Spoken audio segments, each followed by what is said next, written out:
अस्सलामुअलैकुम। अब तक न्यूज़ के साथ मैं हूं सनिया मलिक। शामिल करेंगे अब तक हेडलाइंस। अपोजिशन ने फैसला करना है कि वो कोर्ट में जाती है, कुछ और फैसला करती है, लेकिन कानून बन गया है कि पाकिस्तान में अगले इलेक्शन जो हैं वो वोटिंग मशीन पे होंगे। आइंदा इंतखाबात EVM के जरिए होंगे। इस पर अदालत जाने या ना जाने का फैसला अपोजिशन को करना है। अल्लाह का शुक्र अदा करते हैं कि हमें नालायक अपोजिशन मिली। महंगाई संगीन मसला है, इसका हल तलाश करना है। शेख रशीद का तकरीब से खिताब, कहा जिस शहर की बेटी पढ़ी लिखी हो उसे कोई शिकस्त नहीं दे सकता।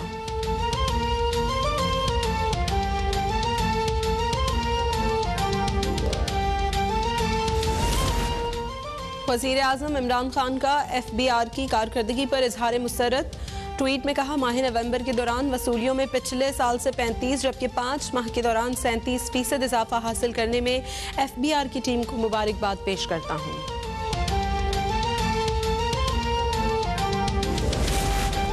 सिंध में लोग भूख और अफलास से जंग लड़ रहे हैं। बिलावल को सिंध के अवाम की फिक्र करनी चाहिए। अगर इनकी सियासत में दम होता तो इनकी सियासत खत्म ना होती। दीगर सूबों में कोई उम्मीदवार भी नहीं मिल रहा। पंजाब में तो इनकी जमानतें तक जब्त हो गई। तर्जुमान पंजाब हुकूमत हसन खावर की मीडिया से गुफ्तगू, कहा अपोजिशन के अलावा पंजाब हुकूमत और उस्मान बुज़दार की कारकर्दगी सबको नजर आ रही है।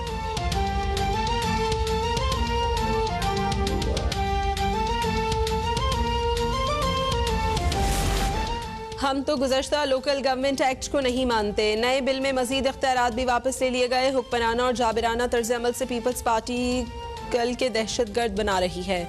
मुस्तफ़ा कमाल की मीडिया से गुफ्तगू, कहा बल्दियाती बिल जमहूरियत के नाम पर काला दाग है। सिंध क्या आसिफ जरदारी की जागीर है? अरबाब इख्तियार इनकी ज्यादती को रोकें।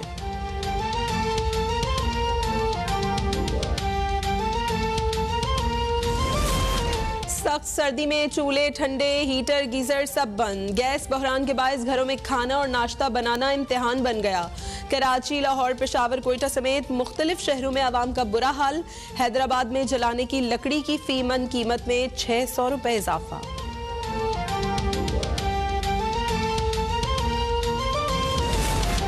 गैस का बहरान संगीन। सिंध और बलूचिस्तान में CNG स्टेशन 2.5 माह के लिए बंद। सोई सदरन गैस कंपनी के मुताबिक फैसला घरेलू सारिफीन की जरूरियात पूरी करने के लिए किया गया है। CNG एसोसिएशन ने फैसला मुस्तरद करते हुए इसे मौशी कत्लेआम करार दे दिया।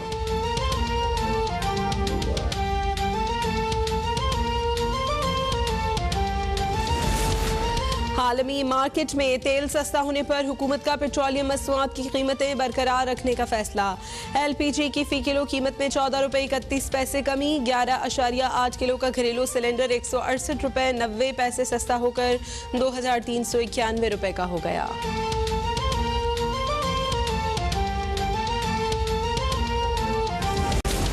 वस्ती पंजाब में माहौलियाती आलूदगी कम न हो सकी। लाहौर आज भी दुनिया का आलूदा तरीन शहर करार।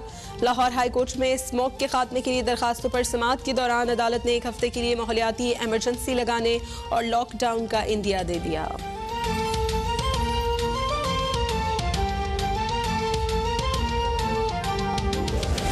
मुल्क में कोरोना वायरस से मजीद 9 अफराद जान बहक। 414 नए केसेस रिपोर्ट। वफाकी हुकूमत का शहरियों को आज से मरहलावार कोरोना वैक्सीन की बूस्टर डोज लगाने का फैसला। सबसे पहले तिब्बी अमले, बुजुर्गों और कमजोर कुव्वते मुदाफियत वालों को बूस्टर डोज लगेगी। NCOC का पब्लिक मकामात पर वैक्सीनेशन टीम तैनात करने का फैसला। सूबों को भी कोरोना वैक्सीनेशन पर सख्त इकदामात करने की हिदायत।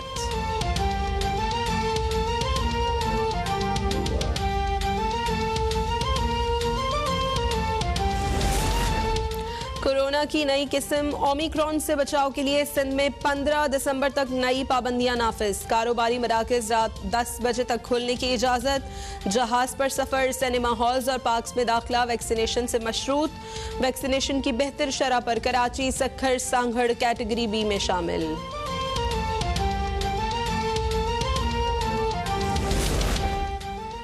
और तुर्की में मकामी करेंसी लीरा की कदर में मुसलसल कमी का रुझान। डॉलर के मुकाबले में 4.7% तक गिर गया। लीरा बहरान ने तुर्की में मायूसी बढ़ गई। सदर से इस्तीफे का मुतालबा।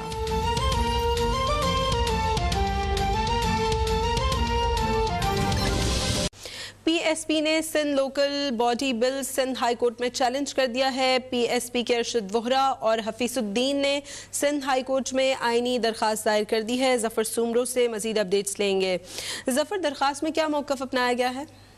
जी बिल्कुल, देखें, सिंध हुकूमत की जानब से लोकल बॉडी बिल जो है वो मंजूर किया गया था, जिसको पीएसपी की जानब से आज सिंध हाई कोर्ट में चैलेंज किया गया है। पीएसपी के रहनुमा आज सिंध हाई कोर्ट में आए और उन लोगों ने दरख्वास्त जो है वो दायर की और दरख्वास्त में मौक़िफ़ अपना है कि जो लोकल बॉडी तरमीम बिल आया है वो आइन के आर्टिकल 7, 8, 32 और 140 के खिलाफ वर्जी है। सिंध हुकूमत ने बदनीयती पर ये लोकल बॉडी बिल जो है एक्ट वो मंजूर करवाया है, लिहाजा हम जो है अदालत से ये इस्तदा करते हैं कि सिंध हुकूमत का जो ये बिल है इसको कादम करार दिया जाए। जबकि अनीस खान खानी और दीगर रहनुमा जो है आज सिंध हाई कोर्ट में पेश हुए हैं और उन लोगों ने ये दरख्वास्त सिंध हाई कोर्ट में लगाई है और बिल्कुल चैलेंज किया है। मुस्तफा कमाल का ये कहना था कि सिंध हुकूमत लोकल बॉडी बिल जो है वो कानूनी है, उसको कानून करार दिया जाए। मुस्तफा कमाल का मजीद ये कहना था कि सिंध हुकूमत ने ये निकाला है कि ताकि वो जो लोकल अरशद वोहरा हफीजुद्दीन ने सिंध हाई कोर्ट में आईनी दरखास्त दायर कर दी। रिपोर्ट है,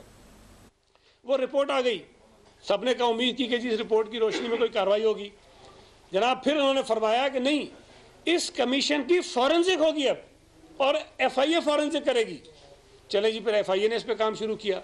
पता नहीं 1.5 साल तो गुजर गया है। उस कमीशन की रिपोर्ट पर उसके जो फॉरेंसिक उसके फिर FIA से उन्होंने करवाया, उस पर जिन जिन लोगों के नाम आए हैं कि जिनकी वजह से चीनी महंगी हुई है, मुझे एक फ़र्द बता दीजिए जिसके खिलाफ इस नालायक नाइल करप्ट हुकूमत ने कोई कार्रवाई की हो। किसी के खिलाफ कोई कार्रवाई नहीं हुई, चीनी महंगी कर दी।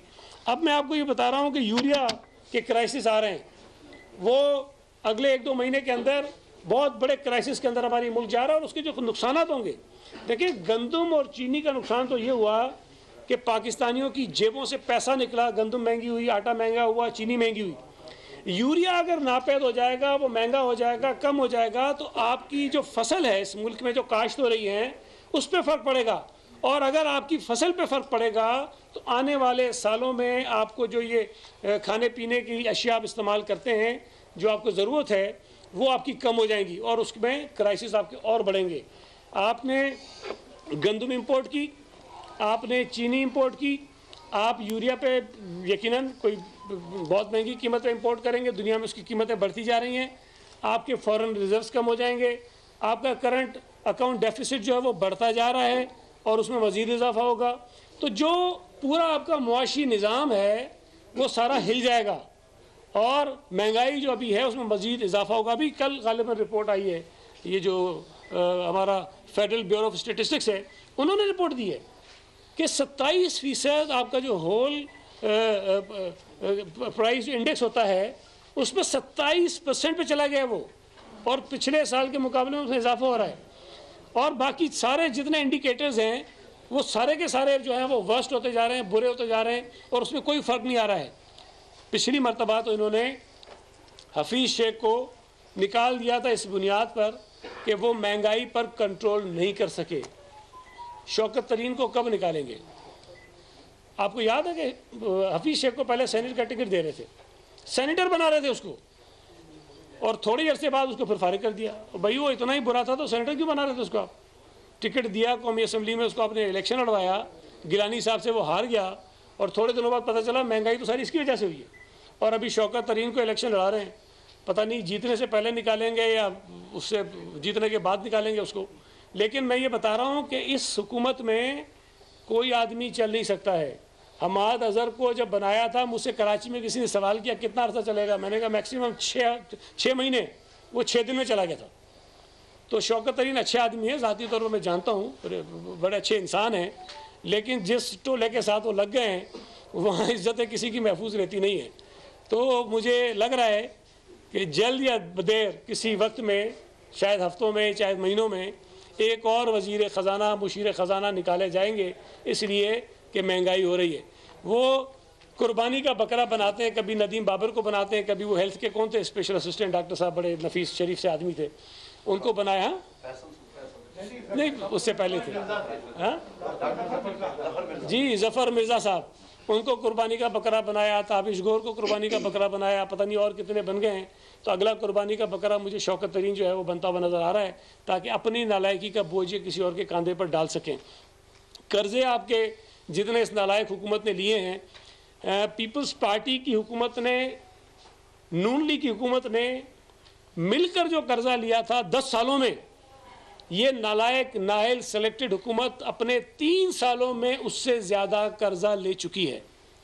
और कहते ही हैं कि वज़ीर इत्तलात सिंध सईद गनी इस्लामाबाद में प्रेस कॉन्फ्रेंस कर रहे हैं।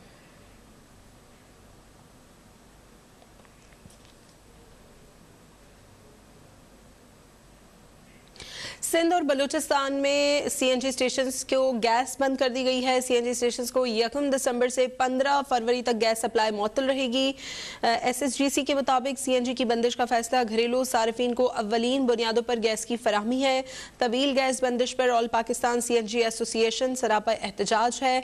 आज हंगामी प्रेस कॉन्फ्रेंस में आइंदा के लाहे अमल का ऐलान किया जाएगा। सिंध बलूचिस्तान भर में सीएनजी स्टेशंस को गैस की फराहमी बंद कर दी गई है। सीएनजी स्टेशंस को 1 दिसंबर से 15 फरवरी तक गैस सप्लाई मुअत्तल रहेगी। एसएसजीसी के मुताबिक घरेलू सार्फिन को गैस की फराहमी अव्वलीन तरजीह है।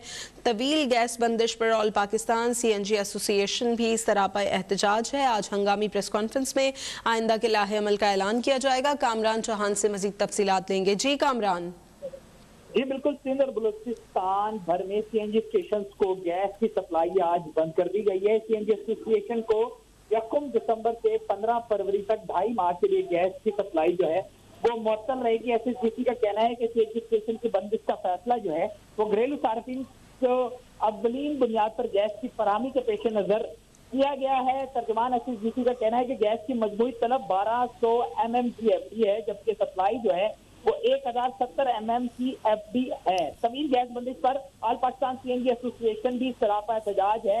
आज हंगामी प्रेस कॉन्फ्रेंस में आइंदा के लाए अमल का ऐलान किया जाएगा। इस हवाले से senior vice chairman all Pakistan CNG association Shoaib kanji का कहना है कि सीएनजी स्टेशन को सिर्फ 18 से 20 MMCFD गैस जो है वो जरूरत पड़ती है, मगर हुकूमत की जानिब से और एसएसजीसी की जानिब से जारी करदा एलानिया के मुताबिक 2.5 माह के लिए गैस की सप्लाई बंद कर दी गई है, जो सरासर जुल्म है। हमारे कारोबार को तबाह किया जा रहा है। इसलिए हमारी वजीर आजम पाकिस्तान और वजीर पेट्रोलियम और उनका से गुजारिश है कि फौरी तौर पर सीएनजी स्टेशन को गैस की सप्लाई बहाल कराई जाए। कामरान चौहान अपडेट कर रहे थे।